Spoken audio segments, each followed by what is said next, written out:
Hey, good afternoon everyone, TractorMan44 here. I'm up on top of the old International H.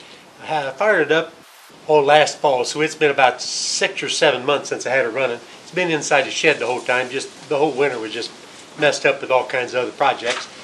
I'm going to go ahead and fire this thing up today, and I've been needing to change the throttle quadrant simply because it's worn so badly. And I don't know if you guys are familiar with these. I'm not a big International guy, mostly Massey Harris guy, but it's essentially the same thing. Sometimes guys will just grab these throttles, this is the old one I took off, and they'll just, instead of depressing the spring, instead of depressing the throttle to move it back and forth, they'll want to drag it. Here, click back and forth like that. Well, what that does, that just eats out that doggone, that little replaceable tang that fits up inside these notches right here. But at the same time, it wears these notches to where they're no longer nice and sharp. They get all rounded, or the vibration of the tractor going down the road just causes this thing to bounce back to idle, or just bounce back closed, or to the low position. So it's really aggravating when you get in that situation. Massey Harris is real bad for it. They just wear those notches plumb off, and because you have to get used to dropping that spring and pushing it around. I picked up a whole stack of those there at a flea market here not too long ago. I give $4 for a whole stack of them, and I picked out the best of the best right here, and that's what I'm going to be putting on right now today, because it's time to fire this cotton picker up, get him on the wood splitter, get a little bit of work out of this thing. And as luck would have it, whenever I went to pull this off, there was only one bolt holding this in place, and it's a 5/16 thread bolt.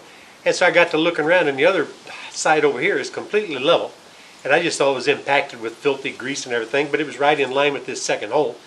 Well, the original one is sheared off down inside there, and of course it's all covered up with all kinds of debris from, you know, decades of just being open, you know. So I had to go ahead and get the drill, and I drilled that thing out, tried to back it out with an easy out, couldn't get it, so I drilled the whole thing out, then re-drilled the hole to accept a 5/8 or a 3/8 16 tap. So I went ahead and tapped that one in a 3/8 16 thread, and I'm putting the original 5/16 back on this side here. But as with everything that's got to come apart, I like to put a little anti-seize on them, especially if you expect your equipment or tractor or machinery going to be sitting outside. You'll want to get some anti-seize on it. There's our 3/8 16 going in. Hopefully it won't bottom out. If it does, I have to cut the bolt off. It's a little overkill, but the threads were just completely gone whenever I cleaned the hole out.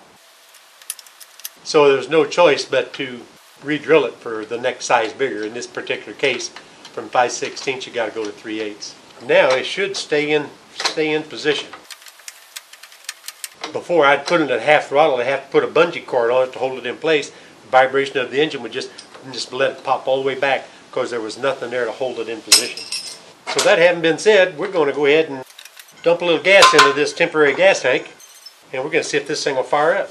Remember, this is one of those that I put these temporary Freon tanks on, or temporary fuel tanks out of a Freon tank on, completely with a vented cap, so it doesn't pull a vacuum on it, and then go ahead and run out of fuel. So at any rate, I have no idea what to expect. I'm not going to choke it. I'm just going to go ahead and turn the gas on. Make sure she's in neutral. Whoop! Float's sticking because the gas is running out there, so I just shut the gas back off.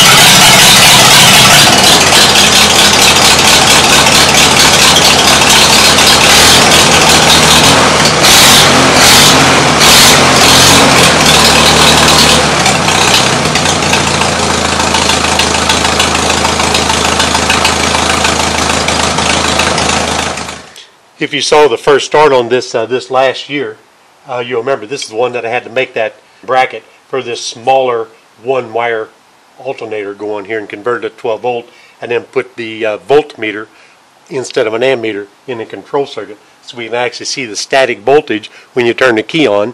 It'll give you your battery voltage. You can see the 12.6, 12 point whatever volts, and then whenever it excites and begins the output, you can see the voltmeter jump to 14.7. So you can instantly tell within just a few seconds of the engine starting whether or not the alternator is putting out. Whenever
I got it fired up last fall, did not take it for a spin.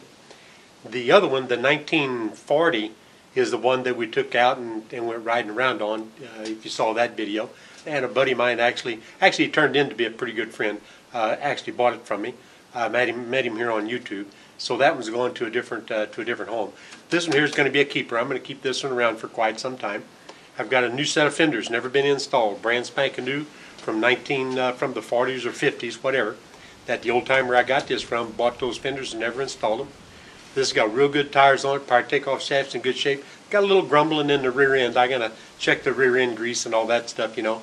But this is seems to be a pretty smooth running little guy, and it's going to be just right. It's economical. It's just the right size. It matches those Massey Harris 30s because we already got 3 of those in operation. You know, we use pretty much consistently.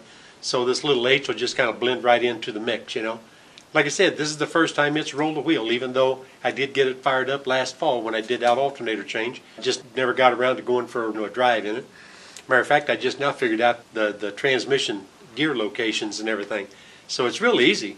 Reverse is over to the left and forward, and then first is right in line with reverse, and then it's a 2, 3, 4, and 5 H pattern right off of that. So it's really quite simple. And it makes sense that reverse and first would be opposite each other. Like I said, I'm not a big international guy. This is the first time I drove an international around for any length of time at all, as a matter of fact. But, hey, rate, it fired up really nice. I think it's going to be a good runner, and I think it's going to live here for a while. And thanks a lot for coming around, riding around the circle with me. And this is Tractor Man 44, and I am out of here, guys.